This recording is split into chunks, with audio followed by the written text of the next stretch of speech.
Hello friends, this is me Ashish Rangdale. आज का हमारा टॉपिक ऑफ डिस्कशन है, इनफैक्ट टॉपिक ऑफ डिस्कशन ही नहीं, ये मेरा अवेयरनेस मैसेज है to the whole India and to the society कि द टॉपिक ऑफ डिस्कशन जो बहुत ही फेमस टॉपिक नहीं है आज तक शायद आपने किसी ने सुना नहीं, क्योंकि आज तक हमें अपॉर्चुनिटी नहीं मिली ये सारी चीज़ों को अवेयरनेस प्रोग्राम को चलाने की। And I want to special thanks to the मोनोमोस्मी for giving me this opportunity. तो मैं आपको एक मैसेज इस चीज़ का देने जा रहा हूँ। That is the topic of discussion is vitiligo is a non contagious disease. जी हाँ, विटिलिगो डिसीज। आप लोग शौक में हो गए होंगे ना कि मैं किस डिसीज के बारे में बात कर रहा हूँ। जी हाँ, vitiligo disease. You can see my hand, you can see my hand, you can see my hand, yeah. The type of vitiligo disease of mine is acrophagia। तो इसके बारे में आज तक बात नहीं हुई क्योंकि इससे पीड़ित इंसान ने कभी इस बारे में बात करने की सोची ही नहीं। क्यों? क्योंकि आप जानते हैं जब कोई विटिलिगो को ये डिसीज अटैक करती है तो उसका सबसे पहले उसका क्या होता है, उसका कॉन्फिडेंस लूज होता है, उसे एंग्जाइटी घेरती है, डिप्रेशन होता है, मेंटल ट्रॉमा होता है, ये सारी चीज़ें। और ये सारी चीज़ें घटती नहीं, सिर्फ बढ़ती जाती हैं। क्यों? क्योंकि सोसाइटी का डिस्क्रिमिनेशन ये सारी चीज़ बढ़ाने लगता है उसका। तो वो श्योर नहीं हो पाता है कि वो खुश रहे या दुखी हो, तो उसे मेंटल ट्रॉमा, डिप्रेशन, एंग्जाइटी ये सारी चीज़ अच्छी लगने लगती है। उसे कमरे में बंद रहना अच्छा लगने लगता है। सोसाइटी से उसे मीटिंग करना पसंद नहीं रहता। क्यों? क्योंकि यदि कल को कहीं सोसाइटी में जाए वो बाहर, तो लोग उसे देख के अजीब ही नज़रों से देखेंगे। ओ माय गॉड, ये बीमारी का नाम क्या है? ये क्या हुआ है आपके हाथ में? आपका क्या ट्रीटमेंट चल रहा है? और वो दूर से बात करेगा आपसे, दूर से बात करेगा आपसे। क्यों? क्योंकि उसके माइंड में ये है ना कि यदि विटिलिगो पेशेंट आपको टच कर दे तो डिसीज ट्रांसमिट हो जाएगी। ये मिसकंसेप्शन उसके माइंड में डाला गया है। I'm not blaming anyone. I'm not at all blaming anyone. This is all happening just because of lack of awareness. Lack of awareness. तो विटिलिगोइस्ट को ये सब चीज़ें अच्छी लगने लगती है। तो मेरे साथ भी शुरू शुरू में ये सब चीज़ें हुई हैं, लेकिन मैंने अपने कॉन्फिडेंस को कभी सैटर होने नहीं दिया। क्यों? क्यों होने दे सैटर? Yes, I have flaws in my skin, so what's wrong in it? What's wrong in it? I have beautiful heart, I have beautiful thought in my mind. So these two things matter, na? These two things matter to live a successful life.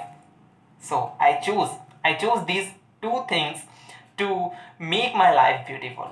So okay, तो हमारी society ने खूबसूरती के बहुत ही अजीब से parameters set करके रखे हैं, क्योंकि यदि आप इन पैरामीटर्स पे खरे उतरे तो आप खूबसूरत हैं। Okay, let me tell you क्या कहा जाता है।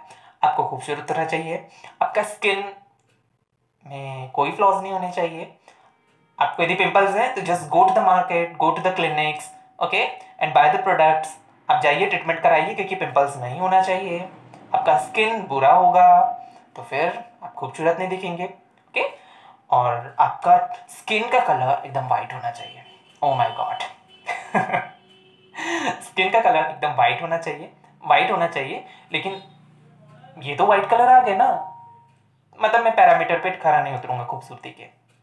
आपका स्किन पूरा वाइट होना चाहिए नेचुरली, एंड आपकी स्किन खूबसूरत होना चाहिए। आपको आपका स्किन एकदम फ्लॉलेस होना चाहिए और आप बहुत खूबसूरत लगने चाहिए, तब जब आप एक ब्यूटीफुल पर्सन की कैटेगरी में आएंगे। लेकिन जब इस पैरामीटर में ये शामिल नहीं है कि आपका हार्ट खूबसूरत होना चाहिए, इस पैरामीटर में ये शामिल नहीं कि आपकी थिंकिंग बेस्ट होनी चाहिए, लेकिन नो, आपके इन पैरामीटर्स में आप खरे उतर गए तो फिर आप ब्यूटीफुल हैं और आप इस सोसाइटी का हिस्सा हैं। लेकिन यदि जब हम विटिलिगोइस्ट होते हैं, जो विटिलिगोइस्ट हैं हम, तो इन सारे पैरामीटर्स पे खरे नहीं उतर रहे। It means we are not beautiful, it means हम ब्यूटीफुल नहीं है, तो हम सोसाइटी के अब हिस्सा नहीं रहे। अब हमारे साथ डिस्क्रिमिनेशन किया जाएगा because we are looking in a different way. We are looking in a different way, we have different skins, we have different skins, we are looking in a different way, so we are not the part of the society। यही होता है ना? जी हाँ, यही होता है, discrimination से होना स्टार्ट हो जाता है। जी हाँ, लोगों की नज़रें एकदम बहुत ही अलग हो जाती हैं, थिंकिंग चेंज हो जाता है, परसेप्शन उनका चेंज हो जाता है हमारे टूवर्ड, जब वो हमारे स्पॉट्स देखते हैं। तो ऐसा इसलिए होता है क्योंकि हमने सिर्फ आज तक यही सब सुनते आए हैं कि ये डिसीज़ एक, कई बार तो लोग इसे कर्स भी मानते हैं। जी हाँ, श्राप मानते हैं इसे। तो कई जगह तो ये भी होता है कि ये श्राप मानते हैं तो उस इंसान को बुरा मानने लगते हैं कि ओ, इन्हें जरूर कोई गलत काम हुआ होगा, इसलिए उसे as a result of his or her wrong deeds उसे ये श्राप मिला है। Can you believe it? हम 21st एरा में जी रहे हैं और आज भी ऐसी नॉन साइंटिफिक बातें की जाती हैं सोसाइटी में, just because of lack of knowledge. क्या आप जानते हैं, लैक ऑफ नॉलेज की वजह से हम किसी से डिस्क्रिमिनेशन तो कर लेते हैं, लेकिन वो इंसान घर में जाकर के सुसाइड कर लेता है। एक खूबसूरत जिंदगी तबाह हो जाती है, सिर्फ किस लिए?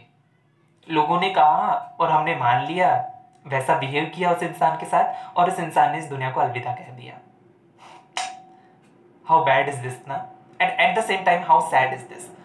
तो हम बताते हैं विटिलिगो क्या होता है। विटिलिगो या तो आपको जेनेटिकली हो जाता है एंड या फिर कई बार ये ऑटोइम्यून डिसऑर्डर से भी हो जाता है। टी सेल्स जो होते हैं जो इम्यूनोग्लोबुलिन रिलीज करते हैं, तो आपका जो एंटीबॉडी रहता है वो आइडेंटिफाई नहीं कर पाता इन्वेडर और हेल्दी टिश्यूज में, तो आपके हेल्दी टिश्यूज को हार्म करने लगता है या फिर हेल्दी पिगमेंट्स को आप हार्म करने लगता है। इसलिए हमारे स्किन का मेलानिन पिगमेंट जो कि स्किन के कलर के लिए रिस्पॉन्सिबल होता है वो लॉस होने लगता है। Due to the loss of melanin pigment ये सारे व्हाइट स्पॉट्स अपीयर होने लगते हैं। अपीयरेंस डिसअपीयरेंस चलता रहता है, लेकिन जो कांस्टेंट रहता है विटिलिगो पेशेंट के अंदर वो होता है डिप्रेशन, मेंटल ट्रॉमा, वो कांस्टेंट रहता है। लेकिन ये कभी आपका स्किन कलर थोड़ा थोड़ा ब्लैक होने लगेगा, कभी व्हाइट होने लगेगा, ये चलता रहता है। लेकिन जो कांस्टेंट रहता है उसके अंदर की जो फीलिंग्स, जो लड़ रहा होता है अपने अंदर से, वो एक तो उसकी डिसीज के साथ भी लड़ाई चल रही होती है, साथ ही साथ समाज से भी लड़ाई चल रही होती है। कई बार कुछ विटिलिगोइस्ट हार मान लेते हैं, कई बार कुछ विटिलिगोइस्ट आप जानते हैं पढ़ाई छोड़ देते हैं, स्कूल्स नहीं जाते हैं, कॉलेजेस नहीं जाते हैं, क्योंकि वो हमेशा अलग दिखते हैं। उन्हें अपने आप से डर लगने लगता है कि मैं अलग क्यों हूं, तो अपने आप को एक कमरे में बंद कर लेते हैं, एक कमरे तक सीमित कर लेते हैं। कुछ लोग टेक्निकल एजुकेशन में एडमिशन नहीं लेते हैं, कुछ लोग क्रिएटिव फील्ड में, क्योंकि क्रिएटिव फील्ड में ऐसा है ना, क्रिएटिव फील्ड में you have to look beautiful, you have to, your skin should be flawless.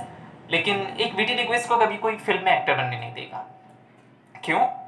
क्योंकि आपको विटिलिगो है। अरे सफेद दाग का कोई हीरो बनता है क्या? क्या कोई हीरोइन बनेगी? क्या कोई मॉडल बन सकती है क्या?